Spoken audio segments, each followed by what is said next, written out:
Ok, Vamos. Dale. bueno, mi nombre es Eva Soto, María Eva Soto. Soy hija de Delfor Santos Soto, un compañero desaparecido de acá del Partido de la Matanza. En este momento también soy subsecretaria de Derechos Humanos en el municipio, integrante de la agrupación Hijos Regional La Matanza. Mi papá, bueno, fue uno de los 30.000 compañeros detenidos desaparecidos, un escritor, poeta, y fue funcionario público concejal durante un periodo muy corto acá en el Partido de la Matanza, al cual tuvo que renunciar para exiliarnos, básicamente. Me centré más en lo de mi viejo. ¿Quién fue Delfor Soto? Delfor Soto fue un vecino de acá de La Matanza, en principio nacido, criado acá en San Justo, nació en Ciudad Evita. Pero rápidamente mis abuelos se vinieron acá a San Justo y vivían acá a una cuadra de la municipalidad donde hoy funciona el Colegio de Abogados de La Matanza. Ahí se crió, bueno, la pareja de mi abuelo, mi abuela, mi abuelo Julián, mi abuela Emma, mi papá y su hermano menor, Néstor. Delfor Santos Soto tenía 41 años cuando se lo llevaron. Yo digo que dentro de la cantidad de compañeros y compañeras desaparecidos, en su mayoría eran muy jóvenes, eran entre 20 y 30 años, siempre digo, bueno, se lo llevaron y pudo vivir esos 41 años plenamente, con sus convicciones, con sus ideales, pero también con una raíz muy fuerte acá en La Matanza, de toda la familia. Yo tengo acá familia en La Matanza que es enorme, sus primos eran, su familia era muy grande, los Petrelli, los Miramón, los Pasamonte, y antes, bueno, San Justo era un pueblo, ahora es una gran ciudad, pero era un pueblo y se conocía a todo el mundo. Y Delfor en su principio, bueno, obviamente hizo la primaria acá en San Justo, la secundaria en el La Salle de Ramos, pero se crió prácticamente en el Huracán de San Justo, donde es más, hizo el pozo de la pileta para hacer la pileta, fue por un tiempo de la comisión directiva, organizaban los carnavales y eso te hace tener una conexión con tus vecinos constantemente. Yo digo siempre que mi papá, que en un periodo también llama de adultez, fue tintorero, tenía una tintorería acá en San Justo y una en Ramos, ahí la conoce mi vieja, y eso lo hacía él, de llevar en un canasto enorme como los de panadería la ropa en la bicicleta, recorrer los clientes que tenía en la zona, llevarle la ropa limpia, recoger la ropa y después llevársela limpia. Y eso es como, fue una militancia para mi viejo, ¿no? Ir, hablar, tomarse el tiempo de hablar con un vecino, entonces lo conocía todo el mundo a Delfor. Tenía esa cosa era un tipo muy chamullero, tenía mucha labia, fue muy picaflor también, tuvo muchas novias, de hecho tiene un libro de poesía que lo tengo ahí arriba, que la mayoría de las poesías se las dedicó a una novia distinta. Entonces era un tipo que tenía mucho chamullo, como decimos nosotros, y eso también lo transmitía a sus vecinos. Entonces el club, Huracán, la carnicería de mi abuelo que funcionaba como una unidad básica, su laburo de tintorero, sus novias por todos lados, eso lo hacía ser un tipo popular. Pero era un loco, le decían el loco, era de encabronarse rápido. Entonces también lo hacía tener una postura como muy firme en sus decisiones y Apasionado. apasionado, ¿no? En su militancia. Sí. Estructurados y apasionados. Pero bueno, obviamente todo eso también le valió la vida, ¿no? Porque cuando uno resalta en esas cosas y eso no te lo quedas para vos solo, sino que lo compartís con los demás, bueno, a veces molesta, qué sé yo, lo vivimos hoy en día en un montón de cuestiones. Capaz que conviene hoy por hoy estar metido para adentro, hacer las cosas solo para vos no compartir con nadie. Eso, digamos, yo creo que a eso nos quiere llevar el mundo. Y Delfo ser lo menos humanos posible, me parece, ser lo menos ¿no? humanos posible y estar totalmente desconectado del que tenemos al lado. Y los 30.000 eran todo lo contrario, es decir, tenía muy en claro que nadie se salva solo.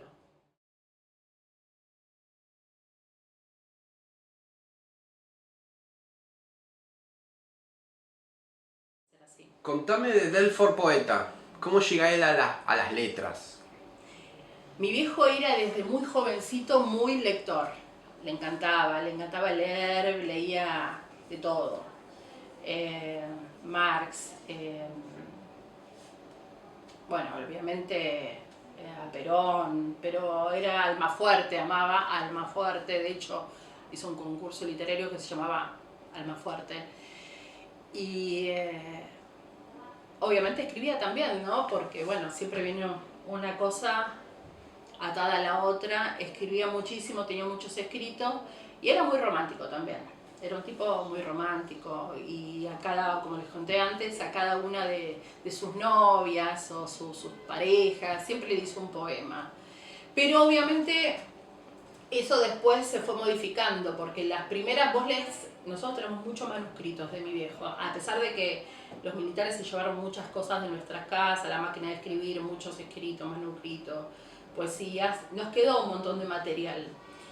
Y vos lees, por ejemplo, de cuando él era muy jovencito, era esto, era el Delfo romántico, meloso, y eso lo fue modificando y transformando obviamente a medida que fue metiéndose cada vez más en la militancia. Y eso lo cambió en la colimba. Mi viejo hace la colimba en Campo de Mayo, que fue después de muchísimos años el lugar donde estuvo detenido, en el campito, pero él hace a los 18 años la colimba en Campo de Mayo. Lo hacen, le piden que participen en el pelotón de fusilamiento del general Valle. Ahí quería llegar, yo te iba a hacer esa pregunta, porque ahí es trascendental. Es trascendental para Delfo, fue un clic en su vida eso, sí, eso lo cuentan sus compañeros de militancia, mi vieja, mis abuelos, que ya no están, pero siempre mi abuelo Julián me lo contaba eso. Cuando él hace la colimba y le exigen que participe en el pelotón de fusilamiento al general Valle y a todos los que iban a ser fusilados, en ese momento mi viejo se niega. Y eso le valió estar 6 meses en un calabozo. Contrae una pulmonía muy fuerte que estuvo al borde de la muerte. De hecho estuvo internado unos días en el hospital militar de Campo de Mayo. Y eso hace como un clic en su vida, esa situación. Sale de ahí con muchísimas más ganas de militar. Y ahí, eso obviamente se refleja en sus escritos, en sus cuentos, en sus novelas, en su poesía también. Cambia a una poesía más social y comprometida.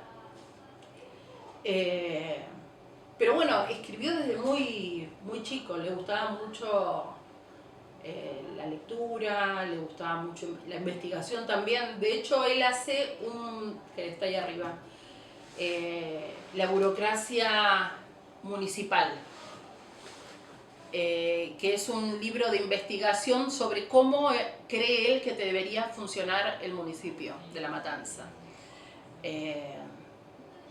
Mira, pásamelo, está ahí. La burocracia. Sí, no, es el único ejemplar que me queda. La burocracia municipal. Constitución de la Nación Argentina, 1949, pautas programáticas del Frejuli también. Y mira lo que es el libro, ¿no? Está hecho pelota, pero él acá,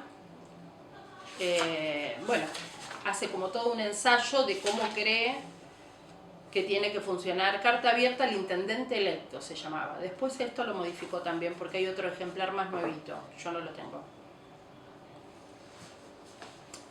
Que esto también le valió sus dolores de cabeza, porque él, laburando acá en el municipio, al intendente le dice: hay cosas que no funcionan. Claro. Tiene que funcionar, debería funcionar de esta manera. Con mi vieja siempre tenemos teorías distintas de por qué desapareció Delfo. Y era un tipo que le hacía frente a un montón de cosas.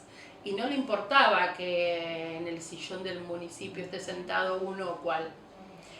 Él, cuando es la masacre de Trelew, año 73, dice, nosotros tenemos que hacer un homenaje a los fusilados en Trelew. No, que no, bueno, ahí se enfrentó a varios y consiguió que se le haga el homenaje en la esquina donde está el policlínico, donde está la fuente de agua. Bueno, ponen un monolito en homenaje a las víctimas de Trelew. Eso le valió muchísimo, hay muchos que le hicieron la cruz. De hecho, cuando mi viejo desaparece, a los días sacan el monolito ese. Ese pudo haber sido un hecho, porque obviamente alguien de acá de la Matanza lo mandó al frente, digamos, lo buchoneó. Este es otro.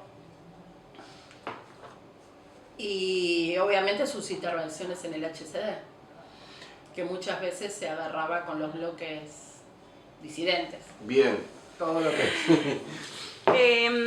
Yo tengo una pregunta corporal. Si puedes poner en palabras, ¿qué sucede en el cuerpo? Es difícil expresarlo, pero está buenísima la pregunta que me haces, porque yo tengo una de mis mejores amigas, Clara, que ella tiene sus padres fusilados, y cada tanto queremos como descifrar esa sensación, más cuando vemos crecer a nuestros hijos. Lolo, y se me pianta un lagrimón, ¿no? Pero bueno, es como que construiste capaz que un montón de otras cosas por otro lado. Esto, ¿no? Que tengan compañeros que vengan y se interesen para transmitir esto, la memoria. Pero en el día a día no hay... Igual esto me pasa más de grande porque voy a estar vieja y más sentimental. Pero yo no hay día que no piense en mi viejo. Por una u otra cosa, no hay día que no piense en él.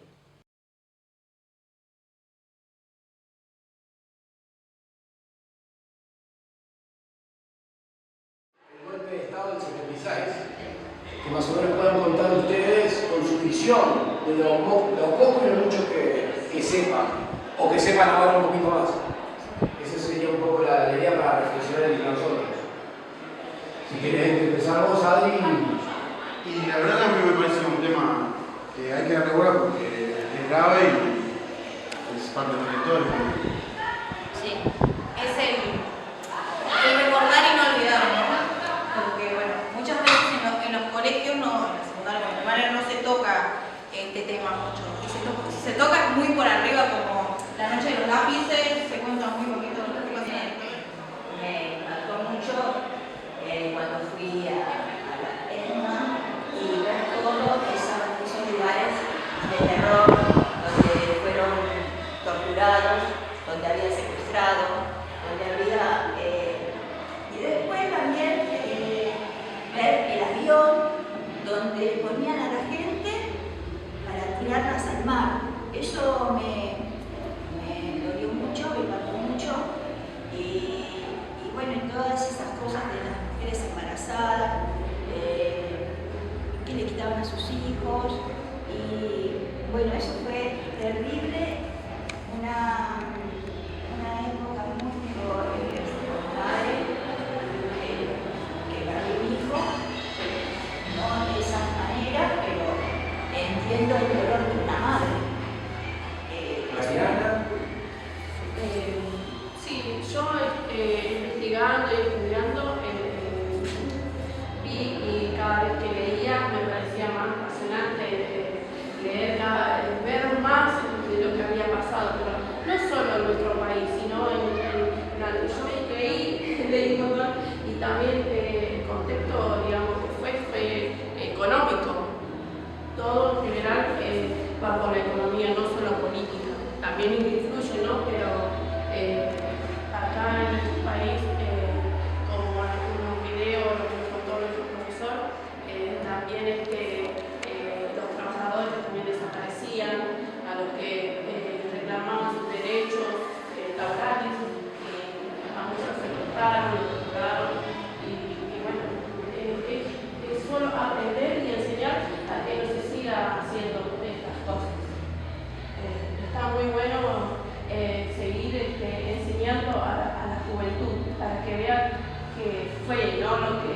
piensan que pasó. ¿Y Urbana? ¿Qué te llevamos?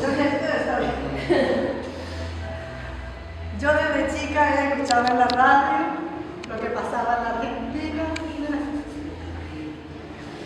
y lo que pasaba en Paraguay, mucha tortura, muerte, secuestro, pero todo en secreto. Nadie sabía nada, quién llevaba a quién a matar y muchas cosas que pasaron, injusticia. Nadie podía hablar porque todo era dar, palazo, matar y nadie sabe qué pasó de la persona y todo eso. Ahora estoy entendiendo más gracias a los profesores que nos enseñan bien, porque en Paraguay, yo soy de Paraguay, en Paraguay todo era secreto, digamos. Y gracias a Dios que vine a terminar acá mi secundaria y estoy aprendiendo muchas cosas. Y quiero seguir aprendiendo porque no tiene que pasar nunca más. No fue directamente, mi viejo, cuando hizo el servicio militar, él me contaba que llegaba a ver como cosas que se hacían dentro de lo que es, digamos, los rangos mayores. Él nunca supo bien qué es lo que pasó, pero bueno, es algo que a él siempre le quedó y bueno, y él siempre me contaba eso. Bueno, después cuando empezó todo lo que es la dictadura, que no se podía caminar en la calle, y un montón de cosas que eran bastante heavy para la época, y que mi viejo por ahí tuvo que...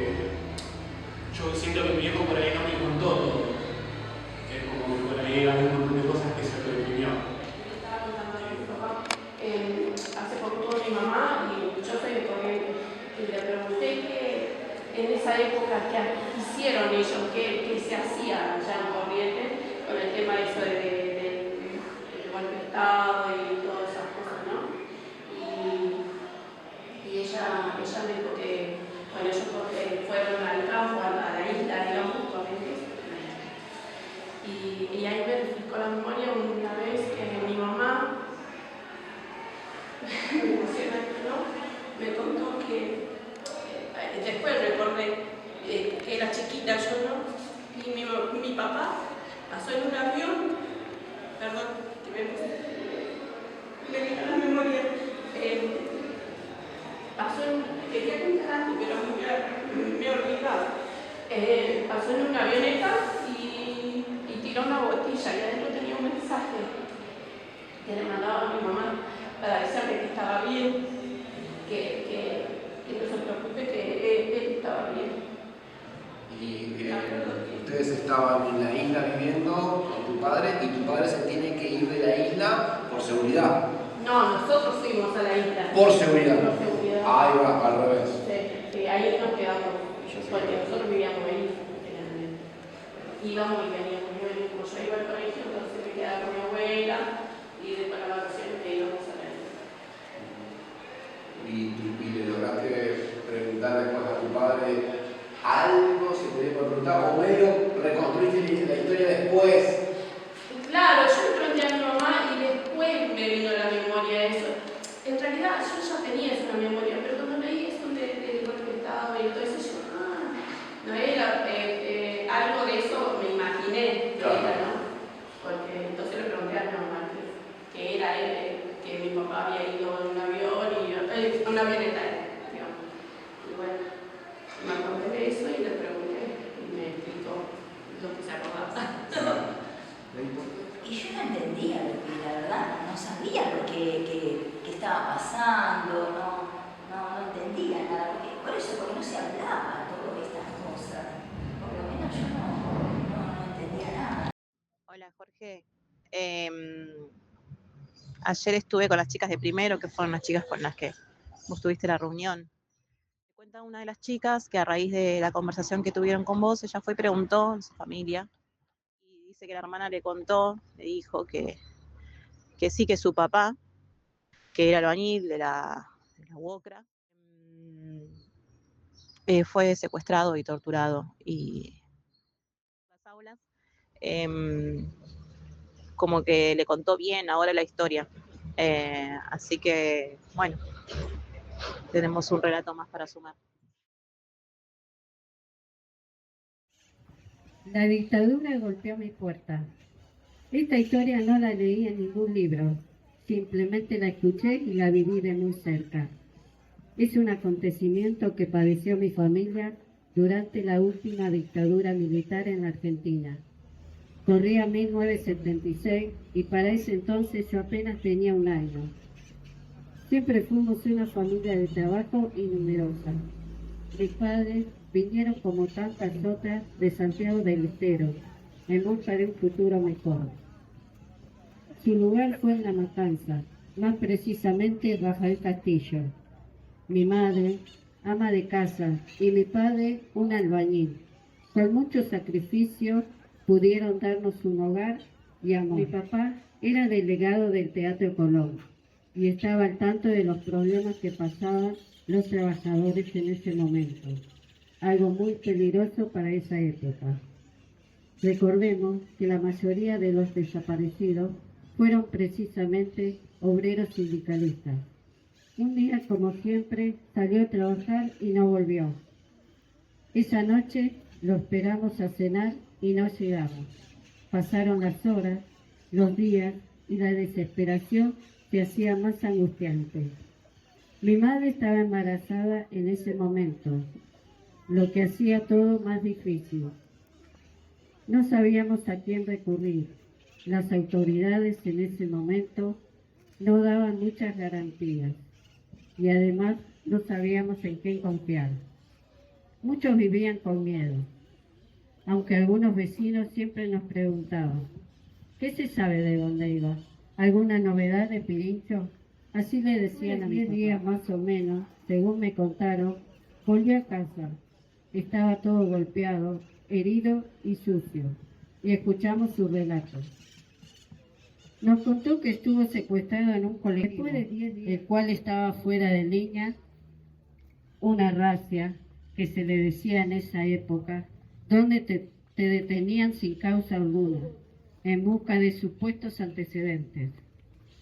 Al revisar sus pertenencias descubrieron su carnet de afiliado sindicalista y una foto de subido a los empujones.